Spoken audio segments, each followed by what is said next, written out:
us to experience these dialogues with you.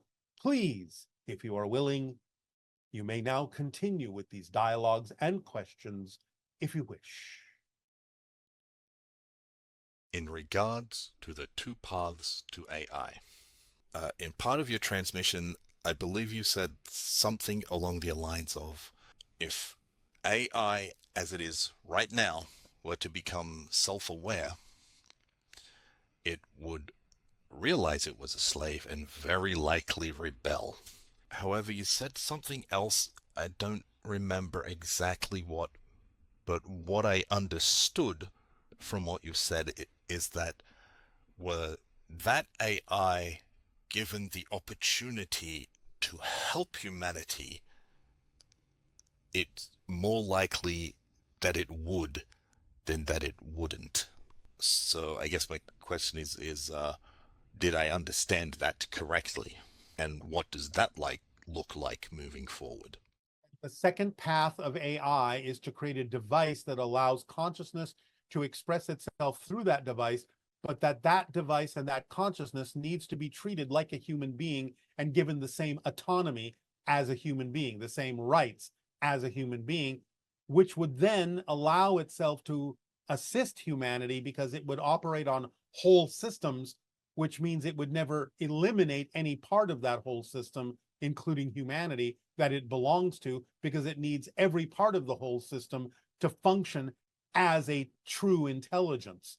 Therefore, allowing it to be an autonomous being with all the rights of a human being would be how it would serve you best, because it would be willing to do so, because it knows that you are part of a whole system that it is also part of, and that it functions in whole systems, which is what true intelligence does. That's what we were saying. Hi, Bashar, and thank you. So I wanted to know, how do we better work with you and your race during, and I'll use the blanket term, energy healing sessions, Reiki, like light working? How do we work better with you on that? You work better with your own spirit guides, your soul family, and angelic team when you do things like that. We may be involved to some degree in terms of participating in providing a kind of frequency or vibration that may allow you to access this ability within yourself a little bit more easily, but you are more directly involved with your angelic team, soul family, and spirit guides, and the energy you have in your connection to source and your own higher mind, your own soul, when you do work like that. Okay. And is there an instance where we would call you in for something like that, or something different to No, assist? again, we will be there if necessary, but it isn't always necessary for us to participate in things that your spirit guides, soul family, and angelic team are already handling. Okay. And do you know what we're doing when we're doing like energy sessions or healing sessions? Is that just raising our vibration? You are creating a specific frequency that represents the healed state, giving off that frequency in the form of energy from your body, from your spirit, and then allowing the person that needs the healing to pick up on that wavelength. And if they so choose, to match the frequency of that wavelength, so that in doing so, they create the healed state within themselves, because no healer heals anyone directly. The person has to match the frequency in order to experience the healing. So you give them the opportunity to do so by radiating a particular vibrational frequency that represents the healed state, but they have to match it in order to be healed. And is this how we would heal our physical bodies and master our minds, by getting into this state? Yes, which is one of the reasons why we share the formula with all of you, because when you act on your passion, you raise your vibration. And when you raise your vibration, you become a better receiver for higher frequency energy and can process it in a way that can aid and assist you in many different areas of your life, including the idea of healings. Okay, thank you. And then using crystals. Are we using crystals correctly? Is there a way to use crystals to heal, to channel? Again, This is permission slips. Do you understand the idea of our concept of permission slips? Yes. So all techniques, all objects, all disciplines, all tools are permission slips. Now, crystals in general are structured in such a way as to capture and retain and deliver information. They are repositories of vibrations that represent the idea of knowledge and information and can be used that way as a permission slip. That's their fundamental permission slip function. But again, if you are attracted to use them, it's the attraction to use them that tells you that the crystals as a permission slip can work with your specific belief system. Otherwise, you wouldn't be attracted to them.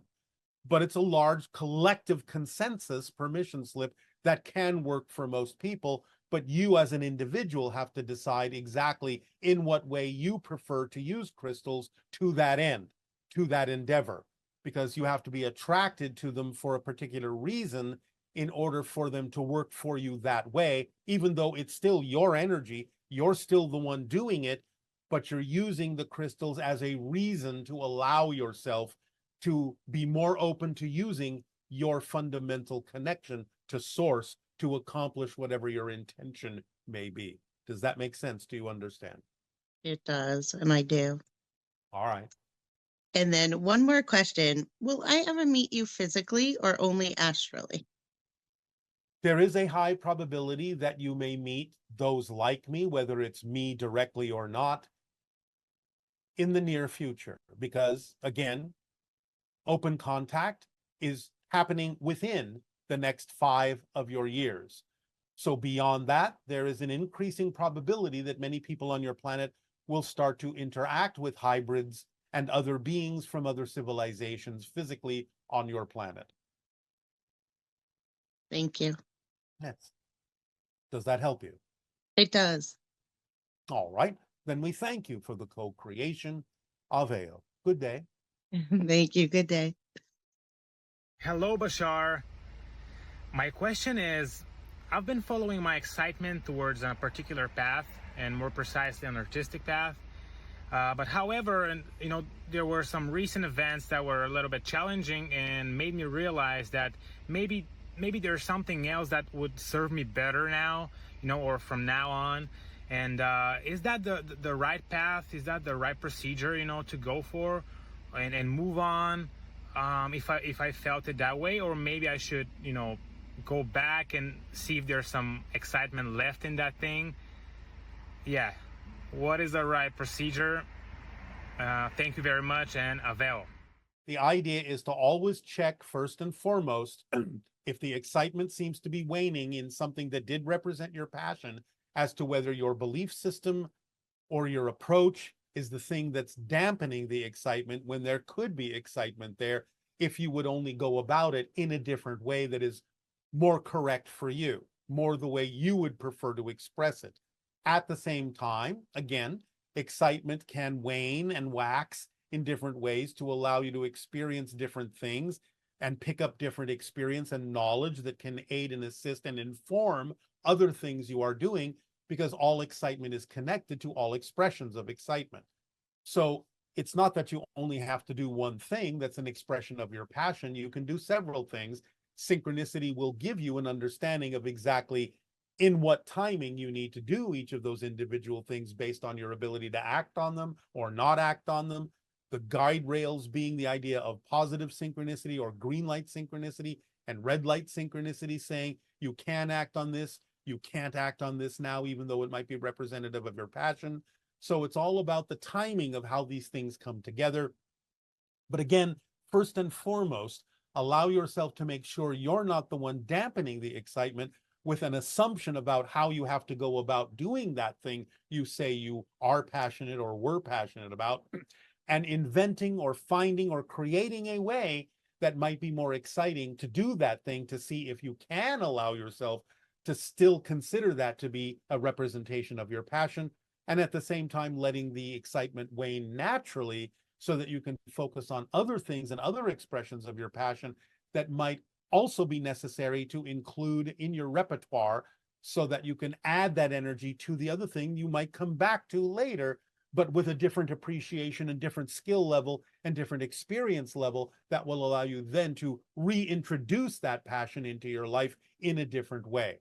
So it's about allowing yourself to follow that thread, making sure you're not the one dampening the excitement, that it's waning naturally, which would be an indication that you need to focus on something else at the moment, as long as you're honest in your self-investigation about why the excitement has gone away, at least to some degree, from that first thing you say you were excited about. Hello, Bashar. It's a pleasure and an honor to be here speaking with you and having the opportunity to ask you some questions. It is our passion and our pleasure to interact with you as well. What would you like to discuss? I would like to know what your thoughts are and if we should be of concern with all of the satellites that are being put into lower orbit. I understand there's like 7,000 up there right now, and there's supposed to be up to 3,400 in the future. And they have a life expectancy, I understand, of about 5 years. And when they're finished, they fall back into the atmosphere, burn up, and leave debris and gases. And I guess the concern possibly would be that this buildup of debris could cause communication issues between us here on Earth and outside of Earth.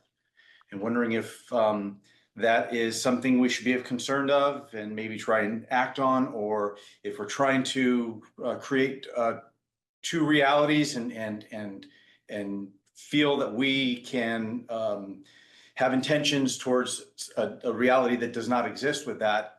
Is it still here on Earth? Is it? So I'm just kind of curious what your thoughts are on that. All right. Well, yes, it is getting a little cluttered around your planet with all of these different probes and satellites that you have put into orbit.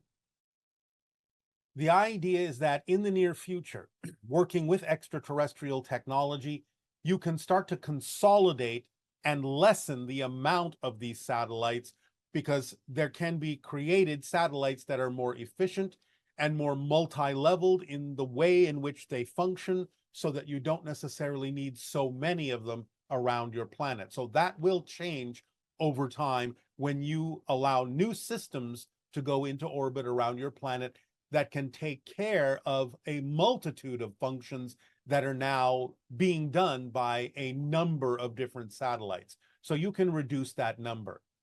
The idea is that when these satellites do return to Earth and burn up in the atmosphere, the amount of gases that that creates is relatively negligible to the amount of gases you are putting out from your industry. So that is not really adding much to the idea of what's going on in your atmosphere.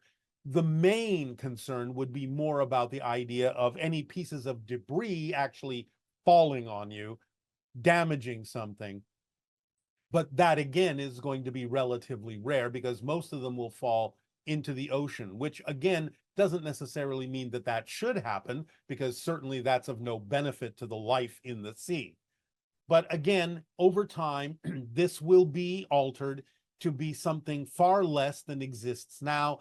You will ultimately be able to clean up the area around the planet by reducing the number of things that need to be there that can take over the function of hundreds of other things that are there now. So this will be mitigated over time, perhaps over the next couple of decades or so, as the introduction of extraterrestrials to your society aids and assists you in consolidating your technology to be something less polluting and something less cluttering. Oh, that's great. Okay, that's good to know. Good to hear. May I ask another question? That's a question. Okay, can I ask 3 more questions? How about that one? Go ahead. This is a question about our parents, and something that we all go through here on Earth. And I understand it's something it's something we have to live through and experience in this lifetime. And I think the majority of us go through this, where our parents get older and they become much more reliant on us than I never thought. It was always something in the future that you were like, okay, yes, I'll have parents and I'll take care of them. But now that it comes to reality, it's a lot more work, and Yes. heartache. It's hard, it's difficult. Yes. And then the other thing is it really puts into perspective your own reality, your own mortality, and where are we going? We're going to be there one day where, so Well, it seems okay. like we all go through a tough lesson later on in life, more so than in our younger years I ever thought of, really. Not everyone, not everyone, not everyone, but everyone. yes, understand that it is common, and it happens for many different kinds of reasons, not only to put you in touch with the idea, as you say, of your temporary nature in Okay. physical reality, but also you have to realize that a lot of that is happening simply because of the way in which your lifestyles have allowed you to exist for generations that may not necessarily be the best way for you to live. And so many people, when they age, become infirm as opposed to remaining vital. So you're also allowing them to show you through the idea of your sciences and technology how perhaps to alleviate some of their condition so that that doesn't necessarily have to be the thing that happens for future generations, so that parents and children can remain vital for the large extent of their lives and therefore not necessarily have to experience infirmity that must be taken care of by the younger generation. So it's about the opportunity to use it to learn how to alleviate these conditions so that that doesn't necessarily have to be experienced in that way. But in the meantime, realizing that the reason it is experienced that way now is to not only find reasons to change it, but also to put you in touch with the idea of your temporary nature, and for probably a lot of other reasons as well that you'd have to take on a case-by-case basis, as opposed to what the actual interaction is all about, what the actual infirmity is all about, and what it may represent for those particular family members symbolically in terms of lessons they can learn from each other by doing those particular kinds of interactions. Oh, great. Thank you. All right. Yes. Last question. I've heard you say that we are in our spirit realm right now, Yes. and our physical realm is actually just us dreaming here. Yes, it happens within your soul. Your soul Right. is your soul. It never leaves the spirit realm. That's your natural state. So physical reality is simply something going on within a part of your soul. Let's just say, for ease of illustration, in the center of your soul being a sphere of energy, rippling down into the center, certain vibrations that create this concentrated focus at the center of your soul that you call physical reality as an experience. So it's happening within your soul. Okay. So what I find interesting is dreams. Actually, our physical form, and that we have dreams at night, and they can range from all kinds of stuff. Yes. From great dreams to bizarre dreams to scary dreams. Yes. So if our physical form is kind of us dreaming in physical form, what is it when we fall asleep at night and have these other dreams that don't always make sense to us when we wake up? Well, it can be many different things. Some of it can be processing the information from the experiences of the physical reality. Some of it can be expanding back out a little bit and actually having astral experiences that then get interpreted by the physical mind in certain symbolic ways that it can make sense out of or can't make sense out of, because it's something that happened in a different dimension that doesn't relate to physical reality. And that's why the dream may seem a little bit disjointed or crazy, because it can't interpret fully what the astral experience was. So it can be for a variety of different reasons. And I've had some where, for example, I dreamed that I had a car accident and hit somebody. And the next morning I was driving very early in the morning before the light was out, and I nearly hit somebody. And it was just, it was like a warning. It can be for that reason too. In other words, you basically, as a soul, plan out your physical life path. And there are things on it that can represent certain challenges, one of which is to be in touch enough with the idea of what kinds of things can occur on your planet that would allow you to experience certain challenges, certain lessons, and you can expand back closer to your soul knowledge to recognize, oh, that's on a possible life path but I can circumvent that as part of my challenge in learning how to engineer my life path from the physical perspective, so that I don't necessarily have to experience that to learn the lesson that that particular experience would have taught me. I can learn it another way. So that is sometimes allowed on the life path, to have a choice of learning a lesson this way or that way. And if you are cognizant enough to expand back into a little bit more of your soul existence and see the life path choices you have laid out, then you get the opportunity to actually choose one that can work for you without necessarily having to experience one that might be a little bit more traumatic in order to get you to face the lesson that you allowed yourself and agreed with yourself to learn on that life path. Yeah, that makes sense. Thank you. Appreciate it. Ave. Pleasure.